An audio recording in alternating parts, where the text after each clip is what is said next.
What small, menial things do you often do to stick it to the man? I worked for Cedar Point. If you've ever bought food there, you know it's jacked up ridiculously high because you can only buy food inside the park. I used to only charge people half price all the time. I'd ring up one fry when they asked for 2 orders of fries. Stuff like that. I'd give out free drinks. At the end of the day my revenue would still match the other cashiers. So I knew I was quicker than them on the orders too. At my old fast food job I'd give out condiments for free 90% of the time if you ask for some. Unless you're acting like a prick, in which case I'll charge you the 32 cents and make it as drawn out as possible. This is the purest form of justice. I work on the West Coast. Our corporate office is on the East Coast. If someone from corporate sends me a passive-aggressive email asking for something and copies in my manager like I'm a child that needs to be supervised, I'll reply to their email at 1:55 PM so either they have to stay late to work on what I sent them, or they won't be able to get to it until the next day. I hope you copy their manager too. Back in the day, think 70s, if my grandfather had a bad experience with a service provider he would write every payment check for 1 penny over the actual cost, thus requiring the company to refund the overpayment amount resulting in the office time, ink for printing, cost of envelope, paper, and postage and any additional audits or paperwork headaches. Obviously not getting any additional benefit, but knowing that his net cost to the company went up compared to what he was being charged made him feel better. Sadly wouldn't work anymore. They'd just credit your account for the 1 cent. I've accidentally overpaid a bill before and it showed up as a credit on my next bill and the next bill was just a lower amount due to the credit. 4 shots of espresso in a cup looked like 1 regular black coffee to the cashiers at my university cafeteria back in the day. My work makes us carry our company issue cell phones all the time so our managers can reach us. The phones come with a multi-page tip sheet on how we can minimize data usage to save the company money. Thing is, we're all on unlimited data plans and no one actually says anything even if you use an unholy amount of data. So sometimes I'll just uninstall and re-download apps on 4G. My university charged everyone $30 as part of a lost silverware fee associated with the dining halls. So each of my roommates and I took about $30 worth of plates, cups, and silverware that we use in our house now. That's kinda fair actually. In Canada pennies aren't a thing anymore, so if your total purchase isn't a multiple of 5 cents, it gets rounded to the nearest 5 cents if you pay in cash. If you pay with credit card, no rounding. So if I go to a store and my total would be one that rounds down, I pay in cash. If it would round up, I pay with my card. Each time I essentially save like 1 or 2 cents. That must save you about an entire dollar per year. Anytime someone asks my salary, I tell them instantly and without shame. Those on top want you to be embarrassed to say it. The lack of information makes it easier to deny you raises. I try to make it less of a stigma by the manner in which I state it. My boss tries to tell us that if we're busy, I work at a salon, we need to have a snack ready to go and take a quick 10-minute lunch in the break room instead of the full time. I regularly leave the building for the full 30 minutes because I'm allowed to because of the law. When I worked at McDonald's I'd find ways to make customers' meals cheaper, like turning their order into a meal to take $1 off. I'd also put extra toppings in their McFlurry and throw extra sauces in the bag. Hot fudge in a McFlurry or a strawberry shake is a must try. I also recommend asking for extra stuff at the pickup window of drive-thru orders. Oftentimes the employees don't care enough to charge extra. I've done this at every service job I've ever had, unless the people were rude of course. I never stay at the office more than 8 hours. Don't care if there's work to be done. I do what I can in 8 hours. Then I go golf, or spend time with my kid. I don't subscribe to this workaholic culture we've come to accept in the States. I think it's horse crap, and I have a life to live. I feel you man. I do my job right and for the time I'm required. But that's it. When I'm off the clock, I'm off the goddamn clock. I choose life. My old school was very strict on tucking your shirt in, and they would check every morning to see if it was tucked in. I'd always wear a sweater with shirt untucked underneath in the morning, so they never caught me. All I can think about what a waste of time and energy it is to make sure shirts are tucked in when they could have been doing something more productive. Every morning at 6:30 am, my building puts coffee and breakfast out for the guests and students. I also partake in the free coffee and breakfast. Are you a billionaire? I like to take the multitude of credit card offers I receive in the mail, stuff the return envelope full of random papers, for example, their own materials torn to bits, expired coupons, etc., and mail it back to them on their dime. I understand you can really stick it to them by slapping their postage paid return envelopes on heavy items, but that seems like too much effort on my part. I applaud those of you who do it, though. Never work for free. To clarify, I am an IT and not on call. However, sometimes I get calls after hours for urgent situations. A lot of times it is a 2-minute phone call to clarify something, but my company has a policy that extends to me stating if I receive a call, I am to be paid for the inconvenience. Flat rate for the first hour, then my hourly rate at 1.5x for the remainder. If I get a call at 5:01 PM, that is a charge even if it takes me 1 minute to resolve. Yeah, my way of doing this is if I have to work after hours, I just dong around during work hours for that amount of time. I for 2 years refused to allow my employers to correct my salary because of a typo. So instead of making 11.50 they had to pay 15.10 an hour.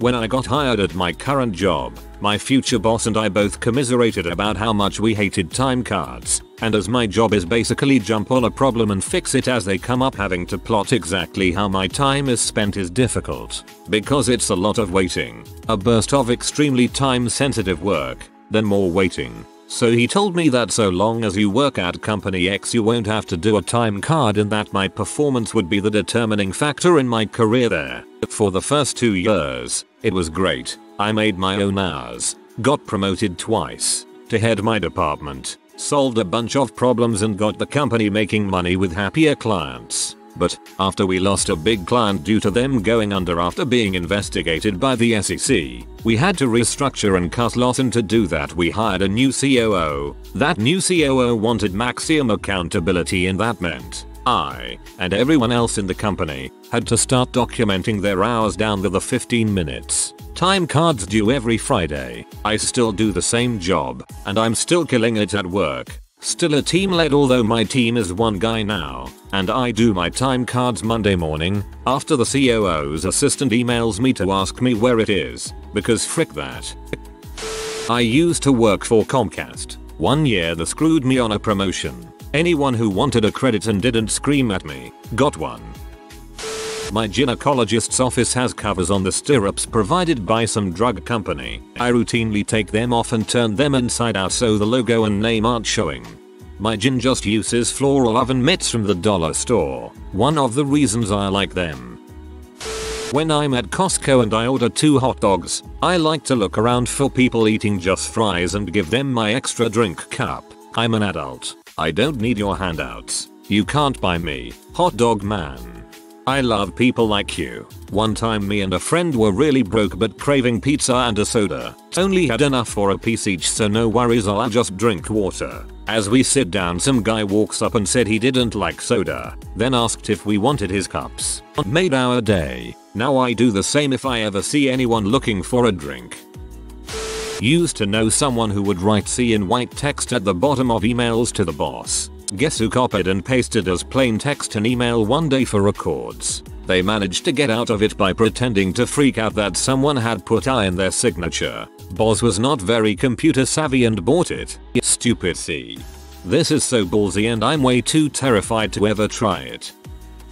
In high school we had to wear khakis every day, or blue or black slacks. I wore khaki colored denim and nobody noticed, cared. When I was studying in Milan, I had a friend who didn't want to pay for a metro pass. She got a 1-day pass online. Every day, she photoshopped it to match the day's date. When it didn't scan, she went to the help desk. They looked at it and let her through every time. I was in awe. I'm slightly underpaid for my position, so until I get a raise I will continue to go over my lunch break by 10 minutes. I'm currently on light duty for a broken tibia, so I take 10-minute breaks every 30 minutes because management says that we are the problem and not our new supervisor who has turned this place toxic. I've been milking a shoulder injury that had me on light duty for so long that they've literally given me a different, easier job at the same salary. Every time I get one of those official wall post things on Facebook, you know, thank you for being with us or see all these data poor memories you've made, I report it back to them as harassment. I also used to carry about 20-30 delay repay forms in my bag when I commuted to London, and would walk down the train handing them out the second we'd been late enough to get our journeys compensated. For those who don't know, the journey took place on Southern Rail, which is rightfully condemned for how terrible their service is, to the point it almost can't be exaggerated. I do that with the new Reddit suggested posts ads, marking it as spam, which it is to me, now only browsed by phone app. I immediately take off any and all dealer stickers and emblems on cars I buy. Car dealers should all be well aware that advertising ain't free. Thought you would get that license plate frame by me, didn't you? Not suffice me, friend. When my boss emails or texts me, I never answer immediately, even if I'm bored and have nothing to do. Usually I wait a few hours. It's my little frick you. I'm as butthole that way. I do this to anyone who sends me an email that pisses me off. If you pee me off hard enough, I'm not fixing your crap until tomorrow. I don't have my student loan payment automatically set up. I have to call to authorize the payment. Every time I call the wrong department and make them transfer me, slowly but surely wasting their company time dollar just to get my student loan payment. Something kind of cool is that when slavery was still a thing in America, slaves of farmers would find small discreet ways of fighting back, pulling nails out of fence posts, breaking tools, things it would be hard to be punished for but still made trouble for the slave owner. Interesting. It also added to the plantation owner's expenses, leaving him less money to purchase additional slaves. So I was a waiter at this brewery in Michigan. They told me that the pop there was $1.50 pint glass, no free refills. I felt like the food and beer was overpriced anyways, so the $1.50 no refill price was too much. I never charged anyone there for pop the summer I worked there, unless you were a total jerk to me. This one guy who would come in to play Magic with his friends every Thursday only ever ordered one glass of Coke. As a result, I never charged him once. At the end of the summer before I went to college, he handed me $100 and said that I should never change. Best moment for me as a server. I was thinking to myself that I don't really do anything like this, as I release time browsing Reddit right now on my work computer, not on a break. For companies I don't like, sometimes I'll just Google their brand name, and then click on the top result that has a little ad icon next to it. Those are the search results the company bids on and pays for every time someone clicks on it, sticking it to the man a quarter at a time. Really, you're making a company smaller than Google. Give Google money. You're helping the man. I work in retail and often when the change amounts to, for example, $14.99, I'll give the customer $15. Stick it to the man. You're supposed to say blessed be Mary and Jesus to priests and nuns around here, but I go with hello or good morning, afternoon, evening, which everyone pretty much ignored until an older priest yelled at me for being disrespectful towards him. Whoops. This might not fit as a small, menial thing, but I already wrote it, so here you go. I work at a Hobbytown USA franchise. We sell all kinds of things, but we're primarily an RC car and parts store. The owner of the store keeps ordering a specific brand, Helion, that's known to be garbage and hard to get parts for. He gets the cars and parts for dirt cheap because Helion is made by Hobbytown USA corporate and makes a lot more money off of a Helion sale than any other RC brand. All of us, his employees, including the manager who's worked for him for nearly 80 years, keep telling him to stop ordering Helion. We're not making repeat customers with that brand. All we're doing when their Helion RC eventually breaks is pee people off and then they never come back. When I started, before I knew how terrible Helion is, I sold a bunch of them. Couple people came in for parts but we didn't have them in stock. Inventory system said we couldn't order them either, for reasons I don't know. Why didn't you tell me this brand was so crappy? I would have bought a different brand instead. Now, everyone who buys a Helion from me knows exactly how terrible they are. I refuse to sell Helion without informing the customer. I'll still sell them, but only if the customer knows how trash Helion is and accepts that once the RC is broken, it's likely to be broken for a while, if not forever. The owner has caught me giving my disclosure speech to customers, and he was pretty mad. I told him what I already told you, that I refused to sell Helion without informing the customer, and he was still mad but seemed to at least understand my reasoning.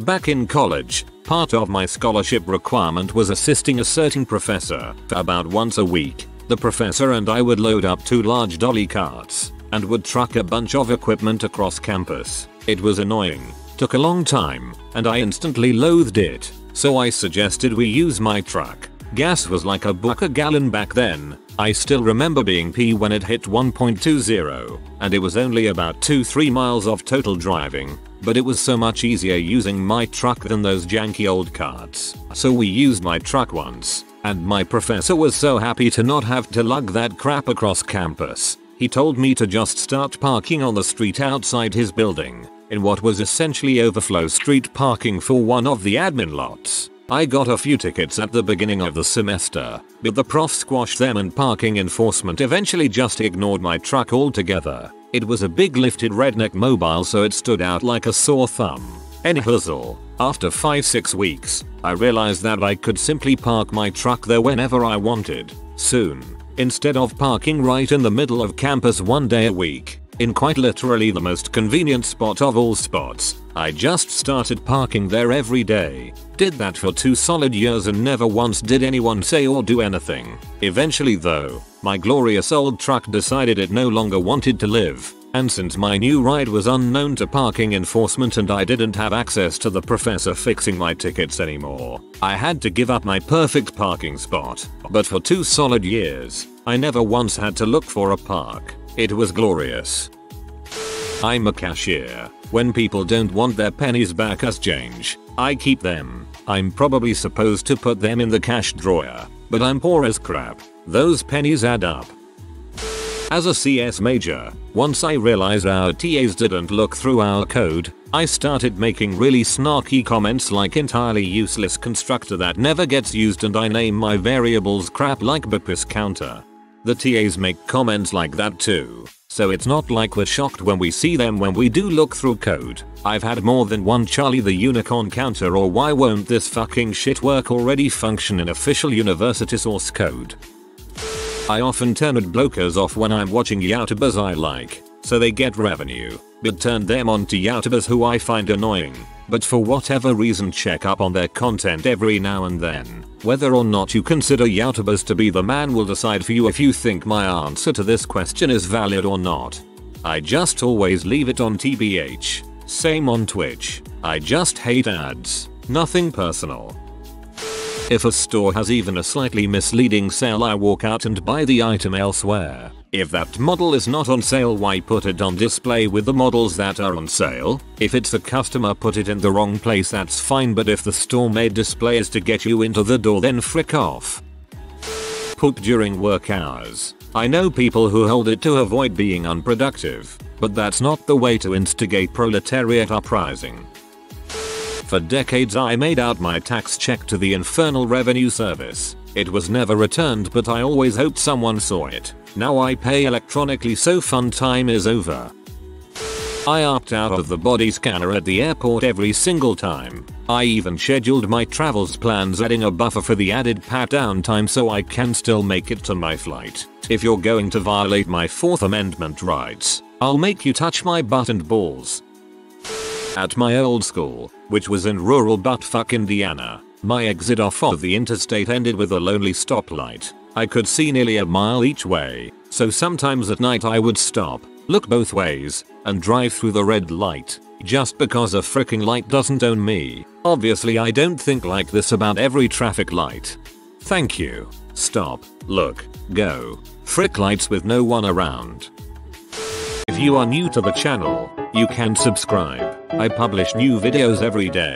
Until then, check another video.